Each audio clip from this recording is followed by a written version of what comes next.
အားလုံးပဲမင်္ဂလာပါရှင်။မောကဒီနေ့တော့ပစွန်ချက်ဥဟင်းညိုလေးလှုပ်ရှားပြတဲ့အတွက်ကြောင့်မလို့အားလုံးကိုလုံနည်းလေးလာအောင်မျှဝေပေးတာပဲဖြစ်ပါတယ်။ဒီဆုံးအနေနဲ့မွန်တို့တွေချက်ဥတစ်လုံးကိုတေချာလေးခောက်ထားပေးလိုက်ပါမယ်။ဒီချက်ဥဟင်းညိုလေးကလေလောက်ကတာလေးအရန်လွယ်တယ်အချိန်ကုန်လည်းအရန်တက်တာတယ်ပေါ့နော်။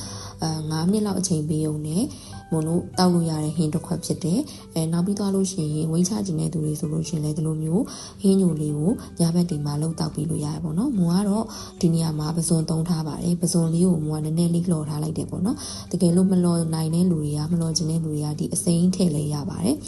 ပစွန်နေရာမှာကြက်သားဝက်သားကိုကြိုက်တဲ့အသားထည့်လဲရပါတယ်။ပြီးရင်တော့မွန်ကရုံးမလီတီလေးနည်းနည်းထည့်မယ်။ရုံးမလီတီလေးထည့်ပြီးွားပြီဆိုရင်တော့ကြက်ဥလေးတွေကိုမှုေထားပြီးတော့တခါတည်းပေါ့နော်။တိတိကျကျလေးအဖက်ကလေးရရှိအောင်လို့တေချာလေးဒီရင်နွေးတွေကိုထည့်လိုက်မယ်။ပြီးွားပြီဆိုလို့ရှိရင်တော့အကုန်လုံးသမသွားမှုေပြီးရင်မွန်တို့တွေကြက်သားမုန့်လေးနည်းနည်းလေးထည့်လိုက်မယ်ဆိုလို့ရှိရင်ရပါပြီ။ပြီးရင်တော့ဟင်းညိုလေးကိုပေါ့ပေါ့ဝက်ဆူအောင်တည်ထားပြီးရင်တော့မွန်တို့တွေသုံးဆောင်လို့ရပြီပေါ့နော်။